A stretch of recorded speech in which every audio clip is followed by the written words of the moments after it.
Alrighty, well, we're gonna get started. I want to welcome you guys to our Building Healthy Relationships workshop in partnership with the Utah Rape Recovery Center. We have Laura here with us today. You may have heard from her before in one of our previous workshops. She does a wonderful job presenting the information in a comfortable and educational way, and also a way that makes you wanna do something with the information that you learn. So I hope that you view the information today with that perspective of how can I act on the knowledge that I gained today. Without further ado, I'm going to turn the time over to Laura and we'll get going. Okay, awesome. Thank you so much for that introduction. So, yeah, my name is Laura. I do outreach for the Rape Recovery Center. The Rape Recovery Center is the Rape Crisis Center serving Salt Lake County and Tooele County.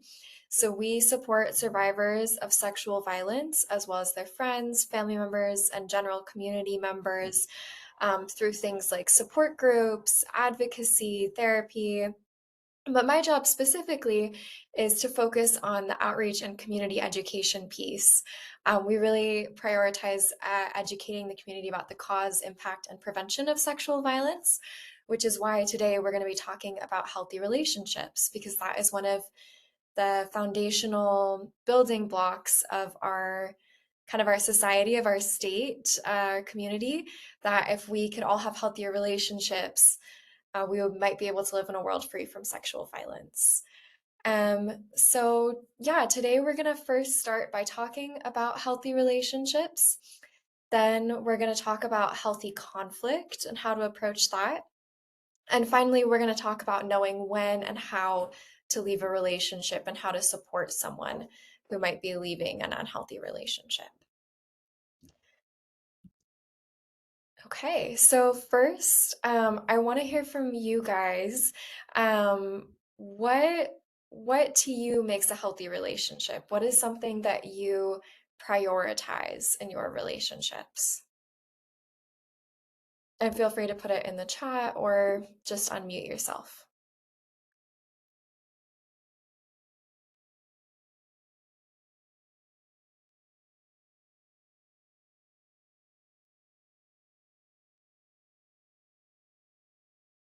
Okay, trust, feeling free to express and be myself, definitely, absolutely. I think that those things go hand in hand. If you have trust with someone, then they feel like a safe space to you and you feel like you can share things with them. You trust that they're going to be supportive. And that, yeah, I'm seeing communication, no gaslighting, definitely. So having like healthy communication where people are speaking up about their wants, their needs, and being direct and honest with each other, that's part of trust. But it's also part of that like not gaslighting part, right? Like making sure that the communication is healthy and is respectful of people's experiences, and we don't have anyone in the relationship trying to invalidate someone's experience. Yeah, thank you guys so much for submitting those. We have a little bit of a list. A lot of those things that you guys said in the chat are on this list. It's really important in a relationship to have respect for one another, to have solid boundaries. So that's part of creating that trust, is being able to have boundaries where you know that that other person isn't going to cross that, and that you feel safe like setting that with them. Encouraging each other's interests, being able to be like, yeah, I want to express myself. This is what I'm really interested in, and feeling supported and encouraged to go out and pursue those things, whether that's in a career or a hobby or anything else. Just feeling like um, the goal of a relationship should be to help each other grow and develop in positive ways as human beings. And so finding a relationship of any kind, like romantic or friendship or platonic or familial, where you feel encouraged to go and explore and express yourself, is really helpful. Um, Sorry, I got a notification and I wasn't sure if it was still screen sharing, but um, Yeah, also, like we mentioned, communication, feeling happy when you're together, that's like such a basic and obvious thing, but it is important to say out loud, like, do I feel happy when I'm spending time with this person? Do I feel like it's filling my bucket and that I have more energy when I'm with them? Or do I feel like it's draining me and I have less energy when I'm with them? And then lastly, that balance between time together and time alone. I think it's really important that a relationship, just like you're encouraging each other's interests, you're encouraging each other's growth. Part of that involves being able to spend time apart without like emotional dysregulation or a lot of like anxiety or some of these other things. A secure relationship will allow people to spend time apart without like really severe like emotional consequences for the relationship. On the other hand, some red flags are things that might indicate this is not that healthy of a relationship. Obviously, a lack of respect and understanding, violating boundaries, not supporting each other's goals and dreams. So that could look like actively like belittling or actively being discouraging, but it also could look like just simply a lack of support, like an indifference towards someone's goals and dreams. That could also be a red flag to pay attention to. Mistrust, so that could look like someone um displaying a lot of mistrust and feeling like, oh, I need to know where you are at all times, who you're with at all times, what's going on. Kind of that hypervigilance could be a sign that there's some mistrust in the relationship. And along with that, dishonesty and unhealthy communication. So there could be like mistrust and dishonesty sometimes go together in relationships. Like that could be the reason for the mistrust. But anytime that someone is lying in a relationship, no matter what it's about, if it's about the small, like seemingly inconsequential things, or if it's about much larger, more meaningful things, that is something to kind of pay attention to and know is like, okay, why does this person feel comfortable not telling the truth to me? Or why don't they feel comfortable telling the truth? I guess is a better way to phrase that sentiment. That's definitely a red flag to pay attention to. And asking to spend every moment together. So feeling like I really need this person in my life all the time. I need to be with them 24/7. I don't have any way to handle myself when I'm alone. Like that have like a lot of emotional consequences for me when I'm not with this person. That can also be a red flag of maybe this relationship isn't healthy. Maybe it's not going to help us grow and develop. Maybe potentially it's doing some other things that are not going to be helpful for the people involved. Um, I'm just going back to see the chat to see if I missed anything. Okay, no, that looks great. Okay, so something to notice is that you guys didn't bring it up. I didn't bring it up in my slides. The word conflict. Conflict was totally missing from that discussion of what a healthy relationship is. And that's because conflict on its own does not mean that a relationship is unhealthy. Conflict is not an indication of an unhealthy relationship. We don't consider it a red flag here at the Rape Recovery Center. And that's because we think that conflict is kind of inevitable in all relationships. It's unfortunate. I wish it wasn't. It's not fun. But conflict is something that happens all the time in our lives, in our relationships at work, in our relationships at home. And what makes the difference between a healthy and an unhealthy relationship is how we approach that conflict. Um, and how both people approach that conflict. It does depend on both people.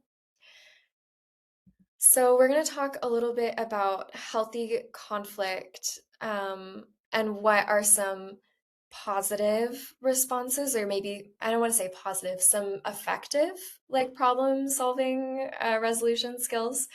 So it's really important for conflict to be healthy, that people are approaching the conflict with respect for the other person and without judgment. So let's look at an example from my life. So I am a very messy person. That's how I was raised. I grew up in a messy house. My boyfriend is a very clean person. He grew up very clean. It's very important to him that things are clean and organized.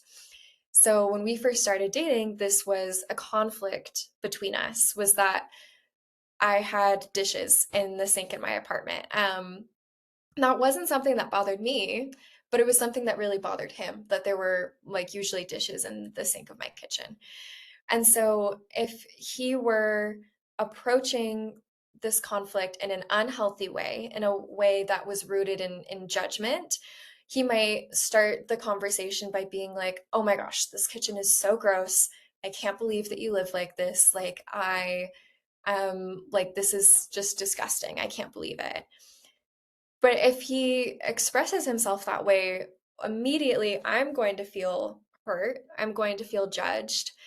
And that series of statements doesn't really provide a way for us to move forward to resolve this conflict. It's kind of, it's not only rooted in judgment, but because the judgment has been made, there's not a path forward to solve that problem, unless I, reacting anyway. It's not going to work. But a approach that's rooted in respect and that's free of judgment would be more like, "Hey, I've noticed that you usually have dishes in your sink. That's something that I feel like uncomfortable about and it causes me like discomfort. Can we talk about it?" So instead of putting everything on you, now we're using I statements that are going to feel less judgmental. We're still talking about the same problem, we're still communicating, but it's coming from a place of respect for the other person rather than like immediate judgment and upset. Um, okay, sorry. I keep getting notifications that people are sending messages in the chat and then they're not. I don't know what's going on. But anyways, Um, it's also really important when we're approaching conflict in a healthy way to identify and address the root cause of the conflict before it escalates. So, if we are talking about that same example, if every single time my boyfriend comes over to my house, there are dishes in the sink and it makes him upset, but he says, "Oh, I feel really conflict avoidant. I don't want to talk about it. I'm just not going to bring it up to her," then that resentment is going to build over time. Those feelings of discomfort are not going to go away and they're going to compound, so that at a certain point, there's going to be an explosion, right? I think we've all experienced something similar to this where someone is um, I, myself included, like allowed feelings to build up to a point and then they just boil over. And it's for the other person in the relationship, it's really surprising, like, whoa, I didn't know that any of this was going on. And now all of a sudden we're in this really heated conflict where I feel like very surprised and overwhelmed because I wasn't aware of any of these small things that were building up to each other. So like we talked about how communication is so important for a healthy relationship, having the communication skills to identify and address the conflict before it escalates can be really, really helpful in having a positive experience with the conflict where you're able to reach a solution together. And finally, the last part is that everyone has disagreements, but our communication styles need to be, we need to have the emotional regulation skills to be able to engage in a conversation without resorting to belittling, name calling, threats, yelling, any of those things. It's not going to be possible to have a healthy conflict where everyone feels safe and feels like they can work together to reach a solution if we have those things in the room. If there's yelling, threatening, name calling, belittling, all of those are going to be significant barriers to being able to find a solution. And they are signs of a relationship being unhealthy if someone is resorting to those tactics to try to resolve a conflict. Um, does anyone else want to like add about different experiences they've had with trying to approach conflict in a healthy way in relationships? I've just found it to be so refreshing when there is a conflict and it's addressed, and then after, me and my partner have even high-fived each other, said, you know what, we feel so much better. Like, way to go, way to work through that. And so, I mean, I think when I first got into a serious relationship, I was nervous about this whole conflict, right? That I think everyone puts the impression on the fact that if you have any conflict, then that's bad. um, but in all reality, like you've said, just to reiterate, I've totally found it 100% to be true that it feels so good to work through a disagreement and get to the conclusion on the other end. Yeah, absolutely. No, thank you so much for sharing that. I feel like I have like felt the same. And just to go back to like the specific example we're talking about, like when we did have like a healthy conversation, like my boyfriend and I, where he was like, "Hey, it really stresses me out that there are dishes in your sink," and then I was able to be like, "Oh, I didn't know that, but totally, let's like this is a habit that I can work on, and let's find a way for us to both feel like comfortable." It was something that made me feel more confident in our relationship because I was like, oh, we've had a disagreement now and we've been able to communicate about it and work through it. And it's yeah, it's just such a fun feeling for how terrible conflict can feel. Conflict resolution can feel really good. I also think too, just to add to what you said, is going into that conversation, whether it's conflict or you've had disagreement, whatever it may be, is like what you said is you were willing to work on something, but I also think that like going in, there needs to be a mutual understanding of this may take for me to give a little, for the other person to give a little as well. It's Yeah. not, well, you're wrong and this is what you need to fix, and I'm not wrong and I don't need to fix anything. Yeah. I've found that also to be true is, I can't just point out something where I'm not willing to also have that reciprocated as well. Yeah. Yeah. The dishes example is helpful because it's simple, but yes, it is a very, very simple example. And I think when it comes to all the myriad of types of conflicts we can have, it's really important to be approach them with a mindset of not like, how can I make this person change? That shouldn't be our approach to the solution, but like, how can we find a solution together? And being willing to be curious about like, hey, why are there dishes in the sink? Like, what's going on with you? Like, do you feel stressed? Do you feel like you don't have time for this? Like, let's kind of approach this in a way where I can give some too. Yeah, absolutely. Thank you so much for bringing that up. Um, we're going to also talk a little bit about boundaries. These are similar to where it comes to conflict, but slightly different. I just think something that I've learned working at the Rape Recovery Center that I feel is really important is that just like we just barely talked about, is a beautiful transition. We need to be willing to give. When it comes to boundaries, and we say, like, oh, like you should set boundaries and you should make sure your boundaries are respected. Well, what does that actually look like in practice? And when it comes to a healthy relationship, it means that both people are actively working on setting and respecting each other's boundaries. So for the boundary setter, which is green on here, that means I'm advocating for myself. I am aware of my limits and my capacity, so I kind of know what boundaries I need to set. And then I have the communication skills and I'm communicating what those boundaries are. I'm communicating my limits and my capacity. And I feel confident enforcing that boundary that I've communicated by saying no, like saying, no, that was a boundary that I've set. I'm not going to do that.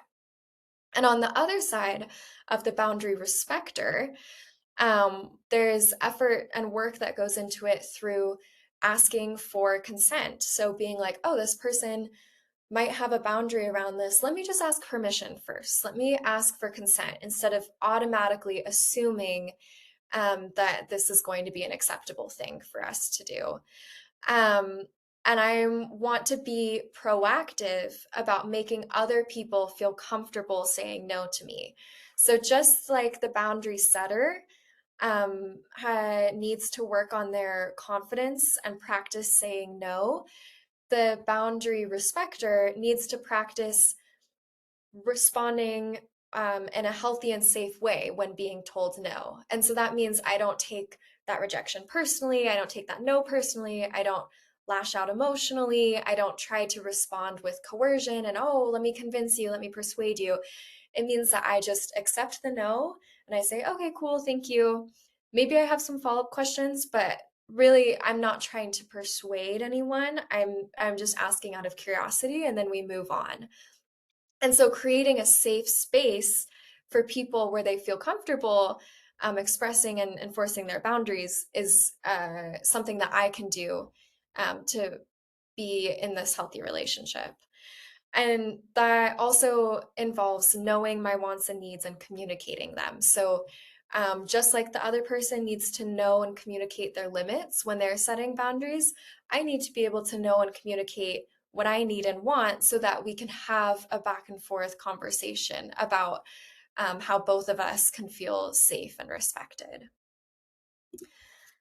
Um, but sometimes you don't have people, that you have a relationship with engaging in those behaviors. They're not responding to conflict in a healthy way. They're not, being judgment free and respectful and willing to give. They might be participating in other unhealthy behaviors. So if that's something that you are experiencing and it doesn't feel like a healthy conflict, it feels like a scary conflict, it's important to first try to reconnect and go back to healthy conflict if that's possible.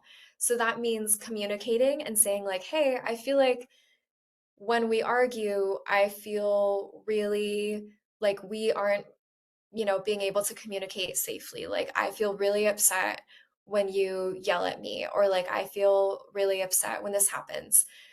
Being able to communicate and say, from now on, like when we have conflicts and arguments, like we can't have any yelling. That can be a first step towards trying to repair the relationship. Um, and going with that is then paying attention to, okay, when I explicitly set boundaries around conflict and communication, when are those boundaries being respected? When I'm trying to repair this relationship and move us back in a direction that's healthy, like, is my partner responding? Is the other person in this relationship responding? Or are they continuing to engage in those behaviors and violate those boundaries? Um, we at the Rape Recovery Center believe really strongly that you know your feelings and experiences better than anyone else. So it's really important to trust your gut. On the most extreme side of unhealthy conflicts, when we come to like abusive conflicts or abusive relationships, there's been a lot of research that has shown that when people at like domestic violence shelters or in police use lethality screenings to try to screen like what risk level is someone at in this abusive relationship for violence, um, the individual perspective of the person in the abusive relationship is always more accurate than the lethality screenings. We've gotten pretty good. Research has like developed some lethality screenings that are pretty close, but the research literally shows that people know their experiences. They know what kind of danger they're in. And so I give that very, very extreme example of lethality and abuse to demonstrate that you know your relationship and the other person in the relationship better, and you have the ability to trust your gut and say, I don't think this is safe. I don't think this is healthy. And it's really important to pay attention to that. So if there's a relationship that is beginning to feel scary or isolating or just really unhealthy and not fun, um, there is some steps that we can take to make a plan to leave that relationship. Um, so yeah, we're going to talk a little bit about abuse. So there's a broad spectrum of unhealthy relationships and unhealthy conflicts. Um, Unhealthy does not mean the same thing as abuse, but abuse is one aspect of unhealthy relationships. It's kind of like a rectangle and a square, is how I think about it. So the physical abuse means unwanted physical contact or threats that are used to maintain power and control. Emotional abuse is non-physical behaviors that are usually verbal. It's usually communicated through words that are similarly intended to control, isolate, or frighten. Sexual abuse is coercive control over sexual intimacy and actions in any kind of relationship. So that can be a romantic relationship or otherwise. Technological abuse is something that unfortunately has developed over the last a decade or so as we've seen a massive rise in social media and technology, the internet, and that technological abuse means using any of those kinds of new technology to bully, harass, stalk, intimidate, or control another person. And financial abuse, the fifth kind on this list, is leveraging power and control in finances. And that can include trying to control someone's ability to have a job and to work. So in all of these definitions, there's one thing that's the common denominator. Can anyone point out what is the word that's shared by all these different types of abuse, besides abuse, obviously?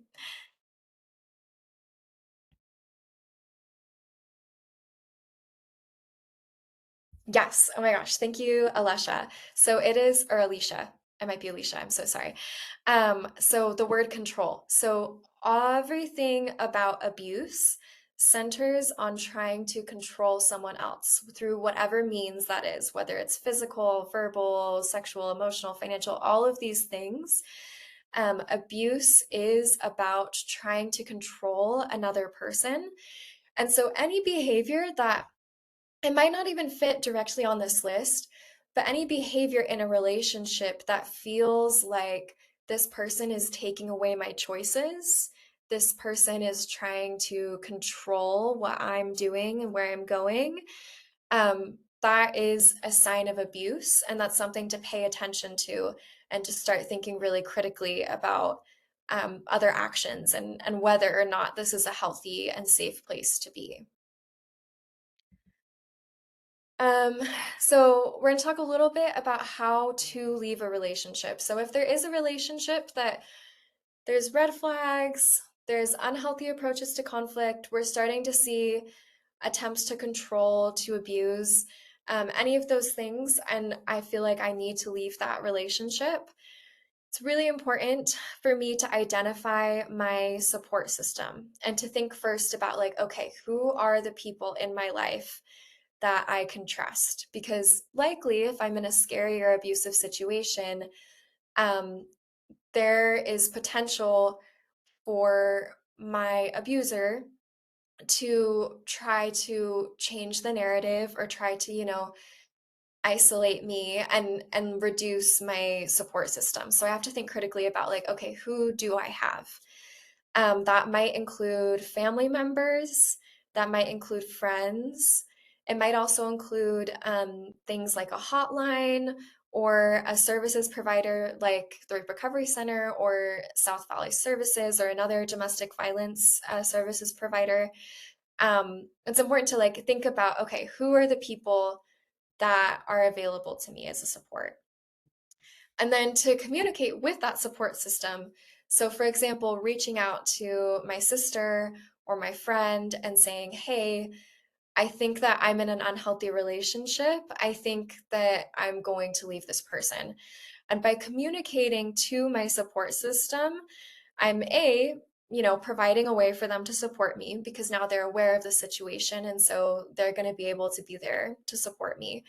But second of all, that is something that I can do to keep myself safer because the more that people know what's going on, the higher the chance that I will be able to be safe from that relationship.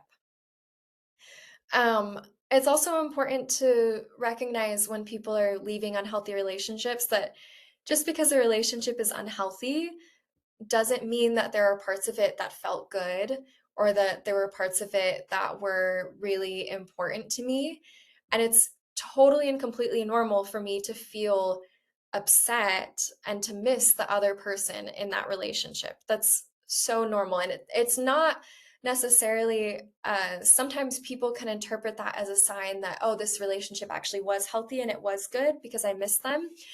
Those aren't the same things.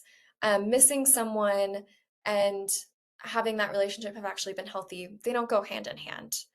But it is totally normal and valid feeling to have. And if I feel like I need to, I can leave that other person in a public way. Like I said, communicating to other people about what's going on. Maybe I need my sister to be there when I end this relationship. That maybe that makes me feel physically safe and emotionally supported. Or maybe we need to go meet in a coffee shop. Those are things that I can do to help keep myself safe when I'm ending this unhealthy relationship. And finally, the last thing is just to be aware that this is a really, really hard thing. It can be really emotionally difficult. And so it's important for us to give ourselves space, to give ourselves time, and to not have any judgment or harshness towards ourselves. It's really, really common, and we see this all the time, unfortunately, working with sexual assault survivors, for people to feel victim blaming and for people to feel like, how did I get in this situation? What's wrong with me? And that's just, although it's completely normal, it's not, I would say it's not valid. I would say to people that it's not true that you are to blame for any of this, and it's important to give yourself some space and forgiveness. So lastly, I'm just going to talk about how to support a loved one who's experiencing an unhealthy relationship and choosing to leave it. So it's really important to check on your friends who've experienced a relationship change. So if, someone thinks that I'm in their support system, reaches out to me to let me know, hey, I think I'm going to break up with my boyfriend. I think I've been feeling like he's being really controlling and scary. It's really important for me to then take that opportunity to consistently check up on that person. Of course, within my capacity, it's not, I want to be aware of my limits emotionally and physically, but it's really important to like actually check in, whether that's over the phone, through a text message or a phone call, or in person, and consistently make sure that other person is safe and emotionally safe. Um, a lot of times, because of my job, people will ask me like, well, what's the best thing that I can say? What are the most helpful things I can say? And there are some helpful things you can say to someone who's going through a traumatic or an emotionally difficult experience. Like, I believe you, I'm here for you, I support you. But also, a lot of the time, the most helpful thing is actually not saying anything at all. It's just listening. So just physically sitting there, being present with someone, or just letting them vent to you, letting them tell you all about what happened, all over again, that can be even more helpful sometimes than those affirmative statements of support. But at the same time, it's important to not victimize or shame them, to not make statements about like, oh, I would have done this, or how did you get into this situation in the first place?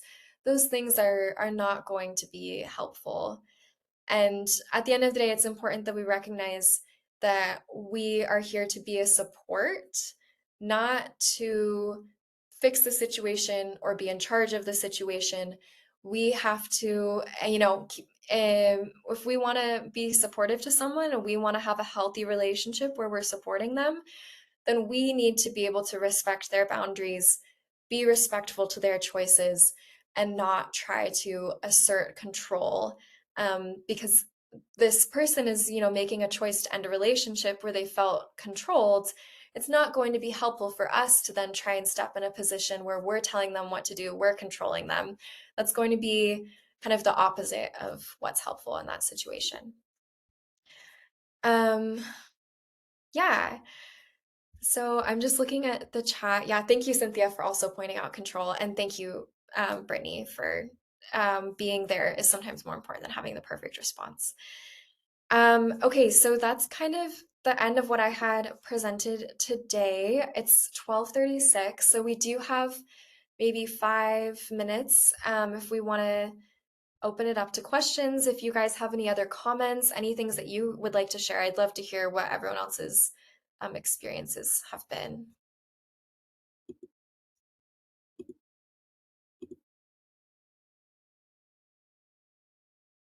To hear what you have to say on the idea of if you see somebody in a relationship that you're starting to find that from the exterior it doesn't look healthy, and maybe this is more of like, for if you have a close relationship with somebody else and they're in a relationship and you're starting to find like that doesn't look like it should. I know that's hard to be judging from the outside, but is there a way that we can approach and say, hey, like I'm noticing this, is that our place? Or is it more so just making a point to be like, hey, I'm here if you ever want to talk about anything? I don't know. What do you think? Yeah, I think so. My opinion on that is that it, if someone is in an unhealthy relationship or a potentially abusive relationship, um, they are likely going to be experiencing some kind of isolation and or attempts to isolate them.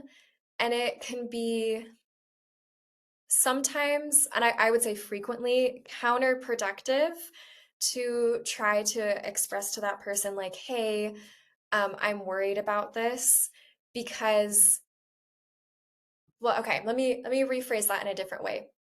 When someone's experiencing that kind of like isolation, what they really just need is a safe connection, someone that they feel safe talking to. And although friends might approach their friend and be like, with all the best intentions, like, hey, I'm worried about this. I'm worried about these behaviors I'm noticing. It frequently, like victims have described, or victims of abuse specifically have described feeling like, oh, I'm feeling judged right now. I'm feeling upset right now that you're bringing this to my attention. And so I don't feel like this is a safe space for me anymore. And that can lead to like a loss of that friendship and that relationship. So, because of that phenomenon that unfortunately happens quite a bit, where people interpret very well meaning, like, hey, I'm worried about you, as like, I feel, judged and I feel scared. I would say the best approach is to first document what you see going on, like take notes, just to kind of keep tabs on the situation.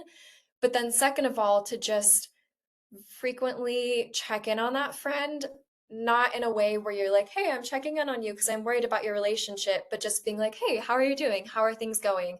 Keeping the communication open and consistent between you and that person so that if and when they, need to share something, they feel comfortable.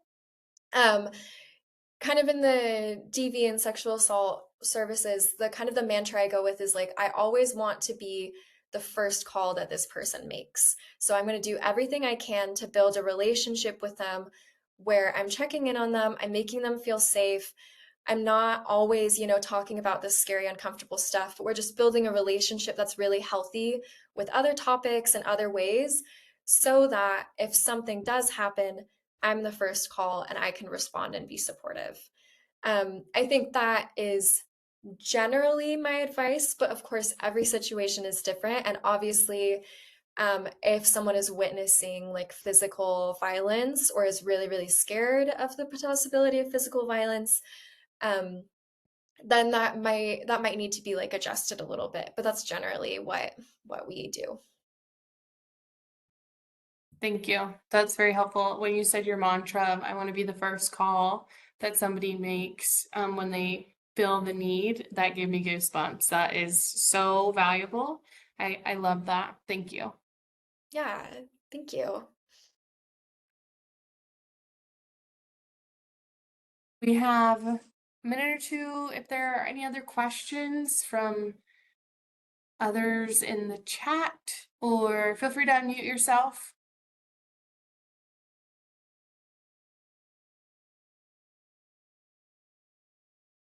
And as always, if you don't feel comfortable unmuting or putting your question in the chat, I can always refer you to Lara via email as well if you wanted to address that one-on-one. Lara's expressed that they have capabilities to chat with you one-on-one and address some of those more personal situations as well, if you feel more comfortable doing it that way. Yeah, of course.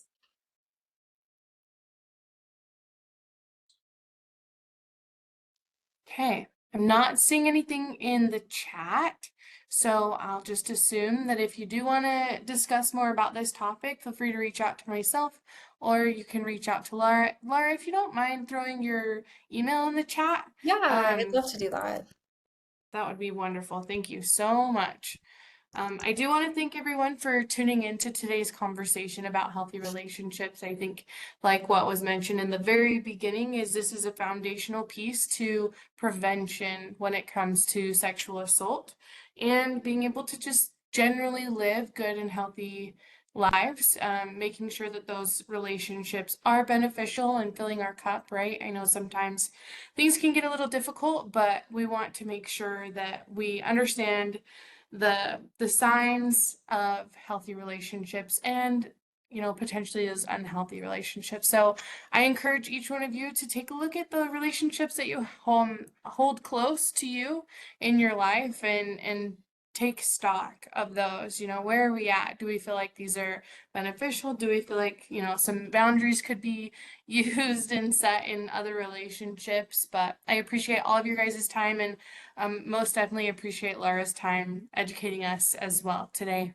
This recording will be available to you all on our YouTube channel and on the Employee Wellness website. So feel free to go there within the next couple of hours and forward that out to coworkers or personal relationships of your own if you are interested in sharing this information. Thanks, Laura, and thank you so much, everyone. Bye. Thank you guys.